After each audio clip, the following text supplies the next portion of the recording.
Hello viewers, আসসালামু আলাইকুম। Tips Bangla চ্যানেলের পক্ষ থেকে আপনাদেরকে অনেক অনেক শুভেচ্ছা ও অভিনন্দন। টিপস বাংলা চ্যানেলের আজকের টিপস হেঁচকি থেকে রেহাই পাওয়ার উপায়। আমরা সবাই কম বেশি হেঁচকির সঙ্গে পরিচিত। খাওয়ার সময় অতিরিক্ত ঝাল লাগলে, কাশি হলে, গুরুত্বপূর্ণ কাজের মাঝে, অফিসে জরুরি মিটিংয়ের মাঝে বা ঘুমের মধ্যেও হেঁচকি ওঠে অনেকের। সময়ে থেমে গেলে ভালো, না হলে চরম অস্বস্তিকর আর বিব্রতকর পরিস্থিতি তৈরি হয়। হেঁচকি নিয়ে জীবনে কখনো বিব্রতকর অবস্থায় পড়তে হয়নি এমন মানুষ বিরল। ফুসফুসের নিচের পাতলা মাংসপেশির স্তর ডায়াফ্রামে হঠাৎ সংকোচন হলে হেঁচকি ওঠে। হেঁচকি উঠলে বেশিরভাগ সময় কিছুক্ষণ পর নিচ থেকেই থেমে যায়, কিন্তু কিছু কিছু ক্ষেত্রে হেঁচকি দীর্ঘস্থায়ীও হতে পারে।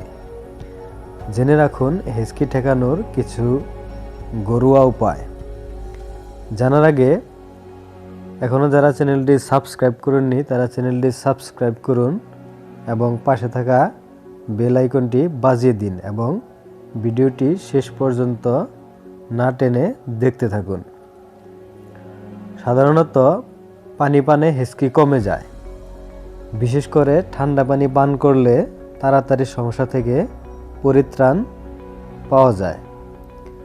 খাবার সময় হেঁচকি ওঠার সমস্যা থাকলে ধীরে ধীরে খান। জাল খাবারের হেঁচকি সমস্যা থাকলে জাল খাবার এড়িয়ে চলুন। গরম দুধ বা মাখন খেতে পারেন হেঁচকি বেশি হলে। হঠাৎ হেঁচকি উঠলে এবং চটজলদি বন্ধ করতে চাইলে একবার লম্বা শ্বাস নিয়ে ভেতরে যতক্ষণ সম্ভব বন্ধ করে আস্তে আস্তে প্রশ্বাস ছাড়ুন। অনবরত হেঁচকি উঠতে থাকলে 1 চা চামচ চিনি খেতে পারেন, সমস্যা কমতে পারে।